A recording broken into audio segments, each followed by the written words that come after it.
Hi, Allie. I really enjoyed your piece this week, especially your analogy to a scared mama bear. Um, I just registered my youngest son for kindergarten, and I didn't think I would ever be that mom, but I was all teary-eyed and nervous, and my baby's going away and growing up. So I was able to relate to that. Over here, I highlighted... well, first you said you're on your author's agenda to engage and orient the reader by setting out a situation and significance.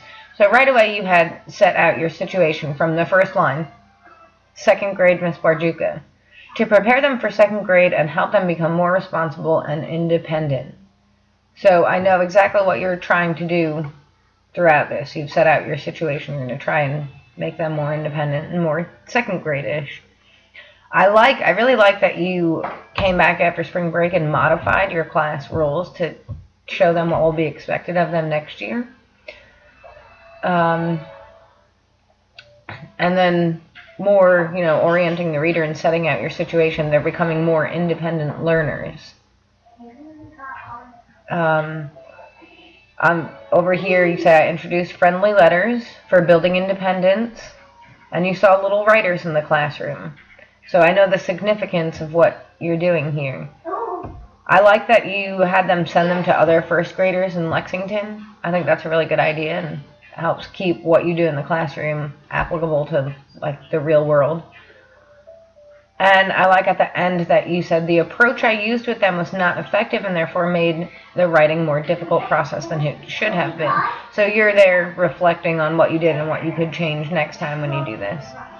The green highlighting is for your second standard over here, to use precise words and phrases, telling details, and sensory language to convey a vivid picture of experiences, events, and or characters. Right away you introduce yourself, and you're different now. You're now a second grade teacher because we need to prepare them for next year. I like that you said 24 sets of eyes. And I see leaders, followers, sweeties, independent ones, and sneaky ones. I think those are very precise details on all of the personalities that we see in one single classroom. And then I highlighted the scared mama bear thing because I thought that was a good phrase to pull the reader in and keep them interested, and then you return to it at the end.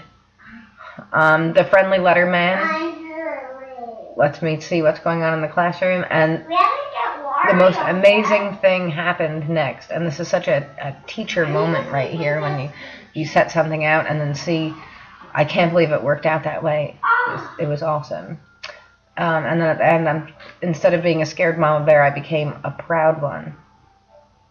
As for questions, I thought maybe, would it be different if you took a snapshot of one individual student and what they wrote their letter about, or maybe what they struggled with before they were able to get the letter, to write the letter. And just that, really. I liked all of these. I don't know what Kelso's rules are, so maybe you could include that for readers who don't know what that is. I don't know if that's a lower grade thing, but I was interested in knowing what it was. And yeah, overall it was good and enjoyable. Thanks for sharing.